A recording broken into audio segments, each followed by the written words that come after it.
அனைவருக்குமே வணக்கம். சற்று முன் கிடைத்திருக்கக்கூடிய ஒரு மிக மிக முக்கியமான செய்தி ஒன்று வெளியாகியுள்ளது. சற்று முன் திமுகவின் ஆலமரம் சரிந்தது, போலீஸ் குவிப்பு, இது மாதிரி பார்த்தீங்கன்னா செய்திகள் வெளியாயிருக்கு. ஏற்கனவே பார்த்தீங்கன்னா திமுகவில் ஒரு மிகப்பெரிய பிரச்சனையாக தான் இருந்திருக்கு. இதை தொடர்ந்து பார்த்தீங்கன்னா ஆளுநர் மீது பார்த்தீங்கன்னா தமிழக அரசு வழக்கு பதிவு செஞ்சுருந்தாங்க.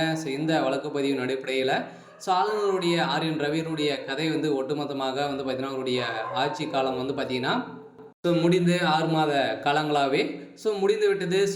இதன் அடிப்படையில் தான் இப்போ பார்த்தீங்கன்னா புதிய ஆளுநராக தமிழகத்தில் நியமிக்கப்படுவதாக ஒரு தகவல் வெளியாக இருக்குது.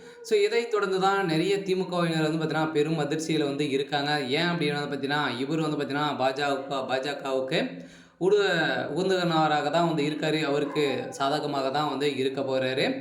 திமுகவுடைய கதை ஒட்டுமொத்தமாக முடியக்கூடிய சூழ்நிலைக்கு தான் இவர் செய்ய போகிறாரு. இந்த நிலையில் தான் இப்போ அவர் வந்தவுடனே போட்ட முதல் கையெழுத்திலேயே திமுகவுடைய ஆட்சி கலைக்கப்படும் அப்படின்னு தான் ஒரு முதல் கையெழுத்து போட்டு இருக்கிறதாக தகவல் வெளியாக இருக்குது. இதன் அடிப்படையில் தான் திமுகவுடைய ஆலமரமாக இருக்கக்கூடிய முதல்வர் ஸ்டாலின் அவர்களும் நிறைய மூத்த அமைச்சர்களாக இருக்காங்க. அவங்களுக்கு அவங்களுடைய தலையிலலாம் பார்த்திங்கன்னா ஒரு மிகப்பெரிய இடியாக தான் இருக்காங்க. ஏற்கனவே திமுகவுடைய மூத்த அமைச்சர்களுக்கெல்லாம் பார்த்தீங்கன்னா ரொம்ப வயதும் ஆயிடுச்சு. உடல்நலைக்குறைவும் அடிக்கடி ஏற்பட்டு வந்திருக்கக்கூடிய நிலையில் இப்போ தான் ஒரு வாரத்துக்கு முன்னாடி பார்த்திங்கன்னா அமைச்சர் துரைமுருகன் அவர்களுக்கும் உடல்நலைக்குறைவால் அவர் மருத்துவமனையில் அனுமதி பெற்றார். அதே மாதிரி ராமச்சந்திரன் அவர்களும் கே.எஸ். ராமச்சந்திரன் அவர்களும் பார்த்தீங்கன்னா 2 நாட்களுக்கு முன்னாடி அவரும் திடீர்னு உடல்நலைக்குறைவால் மருத்துவமனையில் அனுமதி பெற்று சிகிச்சை பெற்று வந்திருக்கக்கூடிய நிலையில் தான் இப்போ திமுகவுடைய தலைமைக்கு பார்த்தீங்கன்னா பெரும் அதிர்ச்சியில் இருக்காங்க.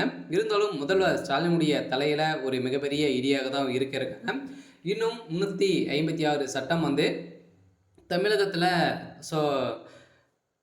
அமல்படுத்த போகிறதாக இப்போ புதிய ஆளுநராக நியமிக்கப்பட போகிறார் இல்லையா. அவர் பார்த்தீங்கன்னா போடக்கூடிய முதல் கையெழுத்து இதாக தான் இருக்கும் அப்படின்ற மாதிரி பாஜக பார்த்தீங்கன்னா மிரட்டி வரும் நிலையில் திமுகவினர் செய்த சம்பவத்தின் அடிப்படையில் இந்த பாலியல் விவகாரத்தின் அடிப்படையில் நிறைய பேர் பார்த்தீங்கன்னா நிறைய சந்தேகங்களை பார்த்தீங்கன்னா கேட்டு இந்த திமுகவுடைய தலைமையகத்துக்கு நிறைய எதிர்ப்புகள் கொடுத்துருக்கக்கூடிய நிலையில் தான் இப்போ அதிரடியாக திமுகவுடைய அடாவடித்தனத்தை அனைத்தையுமே அடக்கக்கூடிய விதமாக தான் இப்போ தமிழகத்தில் கூடியுள்ள ஆட்சி கலைப்பு ஏற்படலாம் அப்படின்ற மாதிரி தகவல் வெளியே இருக்குது. பார்த்தீங்கன்னா தமிழகத்தில் பெரும் பரபரப்பையும் ஏற்படுத்தியிருந்தாலுமே முதல்வர் ஸ்டாலின் திமுகவுடைய ஆலமரம் சரியக்கூடிய நிலை உருவாகியிருக்கு. இதை தொடர்ந்து தான் முதல்வர் ஸ்டாலின் அவர்கள் தலையில் அடித்து கதறிய சம்பவம் பெரும் அதிர்ச்சியை ஏற்படுத்தியிருக்கு. இதனால் ஒட்டுமொத்தமாக சிறைக்கு செல்லத்துக்கான ஸ்டாலினுடைய குடும்பம் நிலை உருவாகியிருக்கு. இருந்தாலும் என்ன நடக்க போகுது அப்படின்றத வெயிட் பண்ணி பார்க்கலாம். சரி, ஓகே. இதுக்கான அப்டேட் பார்த்தீங்கன்னா இதுதான். மறக்காமல் நம்மளுடைய சேனலை சப்ஸ்கிரைப் பண்ணி சப்போர்ட் பண்ணுங்கள். தேங்க்யூ.